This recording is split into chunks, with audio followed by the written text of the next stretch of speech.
Welcome to Beyond the Buzz, where stories of the unknown, the mysterious, and the downright chilling come to life. I'm your host, BJ Southwell. Tonight we delve into the cryptic and the arcane, exploring the boundary between belief and chaos. Whether through ancient prophecies, sinister happenings, or the darkest corners of human faith, we bring you tales that linger long after the final word is spoken. Buckle up, because the journey ahead isn't for the faint of heart. Revelations follow the harrowing events in the town of Salem's End, which becomes the epicenter of a supernatural battle between good and evil.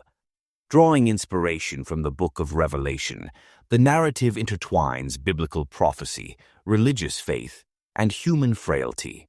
At the heart of the story is Father Michael Reeves, a disillusioned priest burdened by his past, and his niece Sarah, whose prophetic abilities mark her as both a savior and a target. The tale explores themes of redemption, community, and the fragile yet enduring power of faith. The clock struck midnight in Salem's End, and the bells of St. Michael's Church tolled ominously, threading echoes through the fog-drenched streets. Father Michael Reeves woke in terror, grasping at fragments of a nightmare that felt all too real, a desert aflame, angels broken and weeping, and an ancient voice declaring, "The first seal is broken." This is the beginning of the end, where shadows become harbingers and the whispers of revelation stir not hope, but dread. Prepare yourself to step into a world where faith is the last light against encroaching darkness. He grasped for his rosary, heart pounding. Fading remnants of a dream replayed in his mind. A desert ignited by unseen flames, angels with broken wings, and a distant voice reciting, "Aperi librum signatum septem sigillis." Each syllable reverberated with dreadful certainty. This felt more than a nightmare. This was a warning. Never before, even in the storied and superstitious confines of Salem's End, had he experienced a terror so palpable. His trembling hands tightened around the worn beads. Eyes closed, he whispered, "Et vidi, et exe equus albus." And I saw, and behold a white horse, just as a faint knock jarred him out of his prayer. "Uncle Mike?" Sarah's voice quivered from the other side of the door. He found his niece in the hallway, clutching a sketchbook against her chest. Her dark eyes were wide with alarm, her face drawn. Wordlessly, she flipped the sketchbook open, revealing a chilling image. A skeletal rider astride a pale horse, its hollow eyes glowing with unnatural light. Intricate symbols, which Michael half recognized from forbidden texts, wreathed the edges like serpents coiled in warning. "They told me," Sarah whispered, voice distant, almost not her own. "The first seal is broken." An abrupt silence followed as the church bells ceased.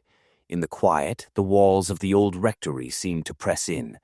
Michael's pulse throbbed in his ears, and he sensed an ancient, restless energy lurking just out of sight, a secret Salem's End had always whispered of in half-rumors, but never fully confronted.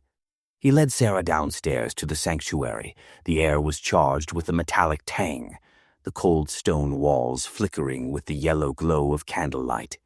Once brilliant stained glass windows looked muted and strangely distorted, as though something outside pressed against them.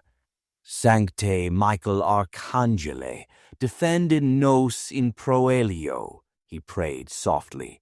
"Saint Michael the Archangel, defend us in battle." A small figure stood near the altar. Tommy Harper, the 12-year-old altar boy. His back was turned, shoulders trembling. Michael took a cautious step forward. "Tommy?" When the boy turned, milky white eyes stared out of a slack face. His lips moved, but the voice that emerged was layered, distorted by something that had no place in this world. "Tempus est, the time has come." The stained glass windows suddenly burst inward. 1,000 shards rained upon the pews, glinting like malevolent stars. Wind howled through the sanctuary, extinguishing every candle. At the edges of the darkness, shadows seemed to congeal into impossible shapes, elongated limbs, faces stretched into howling voids. Michael's instincts roared to life, his knuckles whitened around the crucifix. In nomine Patris, et Filii, et Spiritus Sancti, he shouted, the ancient words echoing like defiance against the swallowing dark. Hissing like steam, the shadows wavered but pressed forward, bringing with them a suffocating chill. Michael's breath came in ragged bursts, yet he stood his ground, a desperate resolve burning behind his eyes. Sarah collapsed to her knees, sketchbook glowing with an otherworldly light. She scribbled sigils in feverish strokes. "Uncle Mike," she gasped between shallow breaths, "I'm sealing it, but I need time." Michael fumbled for a small vial of holy water, flinging droplets at the advancing shadows. The liquid sizzled upon contact, drawing a tortured screech from the darkness. "Abranuntia Satani," he demanded fiercely. "Do you renounce Satan?" One shape quivered, half emerging from the shadow like a figure trying to be born. "You cannot stop what has begun," it rumbled. "By the power of God, I command you to leave," Michael roared. A blinding light erupted from the crucifix, washing the sanctuary in searing brilliance. The shadows twisted and writhed, then dissolved into nothingness. The force slammed Michael to the floor, his vision speckled with white spots.